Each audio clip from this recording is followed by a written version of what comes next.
साथियों नमस्कार। चैनल पर आपका फिर एक बार स्वागत है। साथियों, आम जिंदगी में हम किसी से वादा कर देते हैं या कोई हमसे वादा कर देता है और वो वादा पूरा नहीं होता तो हम उसे धोखेबाज कहते हैं। कोई भी आदमी किसी काम के लिए किसी से कहता है और वो कहता है कि हाँ मैं इस काम को तुम्हारे को कर दूंगा, और फिर वो नहीं करता तो उसको धोखेबाजी कहा जाता है। ये तो एक आम सामान्य जीवन की बात हो गई। साथ ही जो हिंदी फिल्म इंडस्ट्री है, इसमें जो सेलिब्रिटी हैं ये भी इसी तरह की ज़िंदगी जीते हैं। हम इनको बहुत अच्छा कलाकार मानते हैं, बहुत अच्छा इंसान मानते हैं, जबकि हकीकत में ऐसा होता कुछ नहीं है। ये लोग भी दोहरी ज़िंदगी जीते हैं एक आम आदमी की तरह। फ़र्क इतना है कि ये लोग सेलिब्रिटी बन जाते हैं, विशेष बन जाते हैं, खास बन जाते हैं, क्योंकि इनका जो कार्य क्षेत्र है वो एक विशेष क्षेत्र हो जाता है। उसमें ग्लैमर है, चकाचौंध है, पैसा है, प्रसिद्धि है, वाहवाही है, और इनको प्यार करने वाले असंख्य लोग हो जाते हैं। हीरो हो, हीरोइन हो, खलनायक हो, सबकी अपनी अपनी फैंस फॉलोइंग है। साथियों, चाहे ट्रेजेडी किंग हो या बादशाह खान हो या मिलेनियम स्टार हो, सबके कहीं ना कहीं जब पर्दे के पीछे की कहानी निकल कर आती है तो असलियत सामने आती है। मैं यहाँ बात कर रहा हूँ ट्रेजेडी किंग दिलीप कुमार साहब की। वैसे तो बेहतरीन अदाकार हैं और कहते हैं कि वो अपने आप में एक मुकम्मल इंडस्ट्री है, फिल्म इंडस्ट्री है। और अमिताभ बच्चन हो, शाहरुख खान हो, धर्मेंद्र हो, उन्होंने ही उनसे फिल्म में एक्टिंग करने का कुछ ना कुछ सीखा है।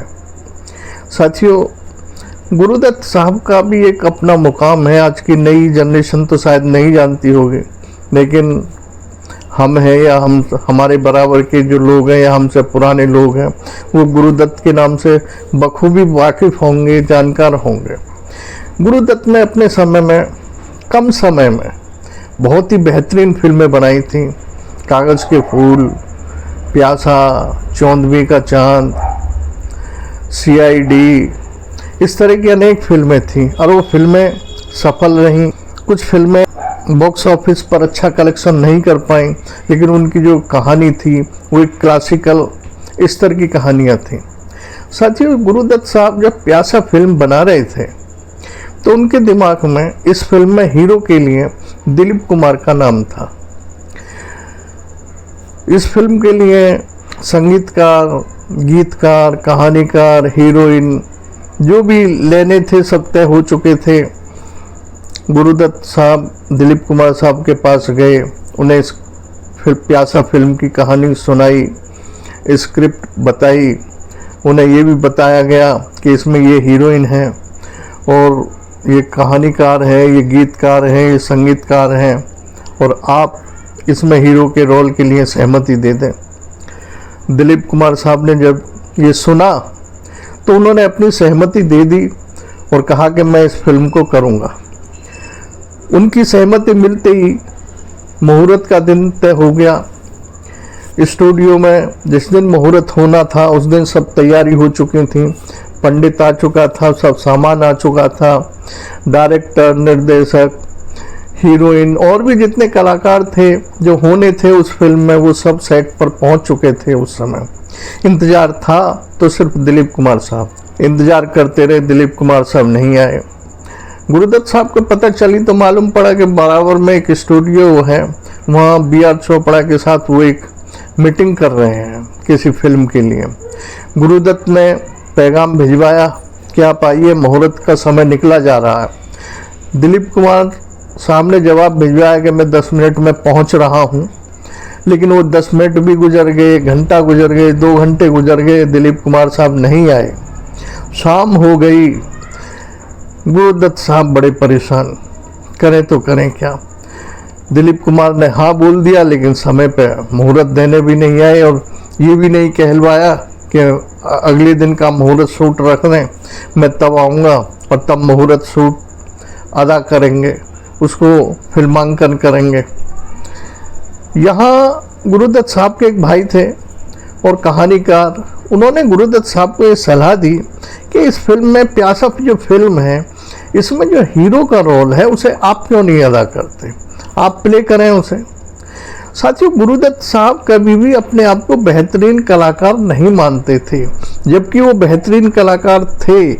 उन्होंने कई फिल्मों में बहुत ही अच्छा अभिनय किया, यानी प्यासा में भी खुद जब वो हीरो बने, कवि का रोल अदा किया, तो वो भी बेमिसाल था।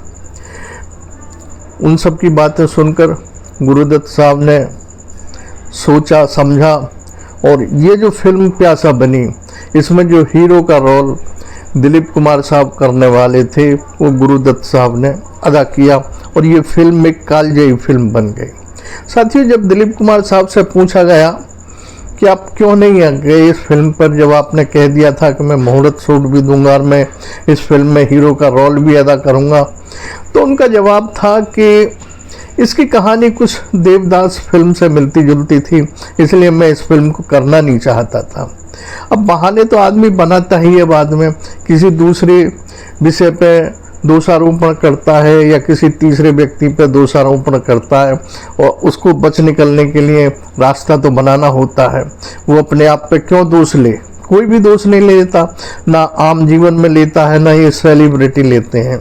साथियों, अच्छाई तो वो थी कि दिलीप कुमार साहब जिस मुकाम पे थे वहाँ वो साफ कह देते गुरुदत्त से कि भाई, मैं, आपकी कहानी अच्छी है, स्क्रिप्ट अच्छी है, लेकिन मैं इस फिल्म में काम नहीं करूँगा। वहाँ उनका स्तर और बढ़ जाता, लेकिन ये फिल्मी दुनिया है, यहाँ पर्दे के पीछे इंसान कुछ है, पर्दे के बाहर कुछ और है। पर्दे पर तो ये आदर्श हीरो की, हीरोइनों की भूमिका अदा करते हैं, लेकिन पर्दे के पीछे क्या है, जब ये पर्दे के पीछे की कहानी आम जनता के सामने आती है, तब इनके असली चेहरे और नकली चेहरे सामने आते हैं। साथियों, ये है हमारी फिल्मी दुनिया, हिंदी फिल्मी दुनिया। साथियों, आपने ये वीडियो देखी, सुनी, इसके लिए आपका आभार, धन्यवाद, नमस्कार साथियों।